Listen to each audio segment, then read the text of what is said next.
Okay, welcome to the Rolla, Missouri, or as I like to call it, Mid-Missouri Tea Party.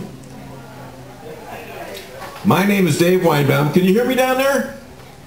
Well, then pay attention. Jeez. I'm a local business owner, radio talk show host. Who all listens to my show? Wow. That's almost 100%. That's impressive. Thank you very much. I do appreciate that. And by the way, these small businesses that I have, I built and financed all of my businesses and have worked them and continue to work them for 40 years. Just like many who are sitting here right now and millions throughout the country. Something our president completely disrespects. Are you too big to fail yet? Not yet, but I'm trying. I'm thrilled to be asked back to MC this event, the Tea Party program once again, where I'm amongst a lot of proud patriots, yourselves. We got a great program today.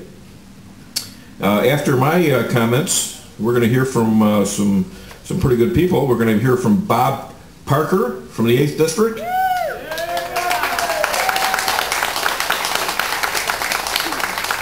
Then we're going to hear from Dr. Dan Brown, Missouri State Senator. Our keynote speaker is going to be Missouri property rights warrior Ron Calzone.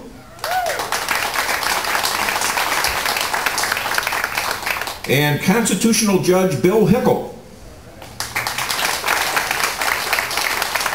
My new friend on Facebook, by the way. Anyhow, after my comments, we're going to hear from these speakers, and before we get started, please turn off your cell phones. All right, I have to turn mine off too. See, these are cell phones. Those of you from Newburgh, will you explain that to those of you from Branson? Thanks, I appreciate that. Okay. We have the best kind of food here today, by the way. It's free.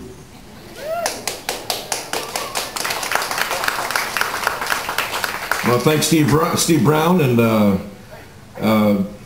Dr. Fredericks for helping us out, putting this thing together.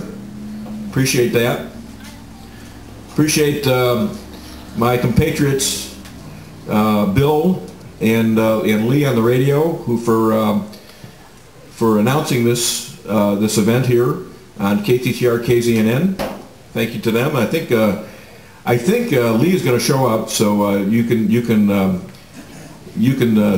sympathize with him, because apparently a lot of you think I pick on him too much. Anyhow, we're also giving away a bunch of stuff. We're selling a bunch of stuff because of a contest I had on a radio show about 2 months ago. We are now selling over here Fire the Liar bumper stickers for $3.50. All right, and it's right over there at that table where my friend and recovering liberal, well, he hasn't quite recovered yet, Martin Schwartz is sitting there. He's the ex-editor of the Rolla Daily News, and he is a liberal, so make sure you count your change. The proceeds of that will go to Mitt Romney's campaign. I'm going to tell you right now, as Andrew Breitbart said, and I was there present when he said it, 2 weeks before he died, if you're not for the Republican candidate, which happens to be Mitt Romney, you're for the other side. It's that simple. Okay? And who knows how Romney's going to turn out if he wins. But we certainly know the devil that we've got, and we certainly don't want him to continue. So those of you who are thinking you're going to sit on your hands and help us, you're not going to help us. You're going to help Obama get reelected, and that's what we don't want, I don't think. Okay. Now this slogan to is Karen Lewis here? Karen Lewis beat out 29 other people on my radio contest with the Fire the Liar slogan, and she won herself 4 tickets to the Cardinals game and even brought home a victory for the Cardinals. So Karen Lewis, wherever you are, thank you. I was hoping she'd show up today. Because I believe that ideas are king, their sources commoners, the last thing on the agenda, again, is the open mic. 2 rules on the open mic: no cussing and 2-minute limit. That way we can get a lot of people up here. You can express 1 or 2 pretty good ideas in 1 or 2 minutes, and we won't have anybody taking over the microphone to the detriment of others. Fair enough? Okay. To review the evil this president has brought down upon us and future generations, and to examine the destruction that will surely occur if he is reelected, would take all day. We don't need speculation as to what Barack Obama and his Muslim brethren and socialist communist backers have in store for us. What we have learned from tyrants is that while they'll lie, cheat, and steal to get elected, to stay in election, somewhere along the line they're going to tell the truth. And there are certain things Barack Obama has said that reveals who he really is. 12 days ago, Barack Obama said, "If you've been successful, you didn't get there on your own. I'm always struck by people who think I'm just so smart. There are a lot of smart people out there. Or it must be because I worked harder than anyone else. Let me tell you something. There are a lot of hardworking people out there. If you were successful, someone along the line gave you some help. There was a great teacher, somewhere somebody helped to create this unbelievable American system that allowed you to thrive. Somebody invested in roads and bridges. If you've got a business, you didn't build that. Somebody else made that happen." This is very telling. This is what he means. Government is everything. You are nothing without government. The individual means nothing. Individual effort means nothing. If it ain't controlled by the government, it's no good. Even more scary. Barack Obama, July 2nd, 2008, quoting, "We cannot continue to rely only on our military in order to achieve the national objectives we have set. We got to have a civilian national force, security force, that's just as powerful, just as strong, just as well funded." I'm going to repeat that. July 2nd, 2008, and I quote, Barack Obama, "We cannot continue to rely only on our military in order to achieve the national objectives we have set. We got to have a civilian national security force that's just as powerful, just as strong, just as well funded."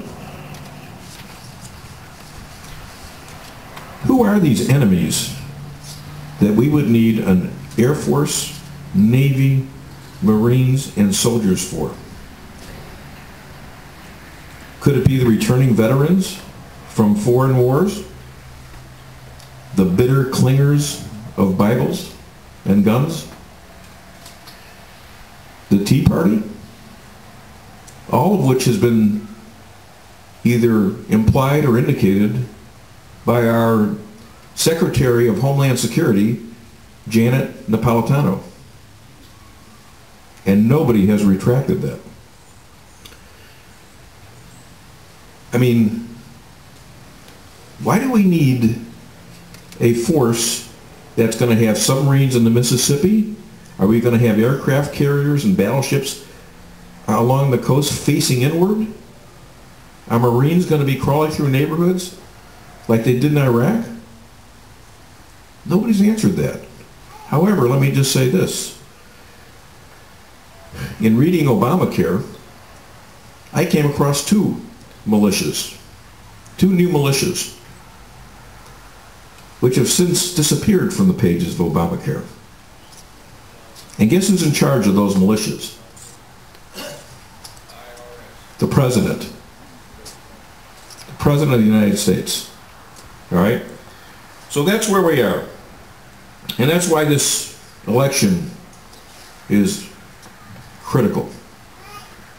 That's why we have to get excited. We have to get our neighbors excited. We cannot stand around and take any liberal lie without replying to it, either on the internet or on talk shows. You got to listen to people like Rush, Hannity, Levin, Weinbaum. Notice how I stuck myself in there. But you got to listen, and you got to call them. You got to get active. You got to do your thing. Okay, do whatever you can to get rid of this, because this is the key. This is the most important election, as you probably know, that will ever happen in our lifetime. This is a turning point. All right. Now, I don't know about you, but I wasn't politically active before this happened. Were you? A lot of us weren't. And this is no phony top-down arrangement. We're not here because somebody is paying us or somebody wants us to be here. We're here because we all felt this sudden change, this sudden earthquake happening to us right under our very feet. Don't let this happen again. We need to fire the liar. Thank you very much.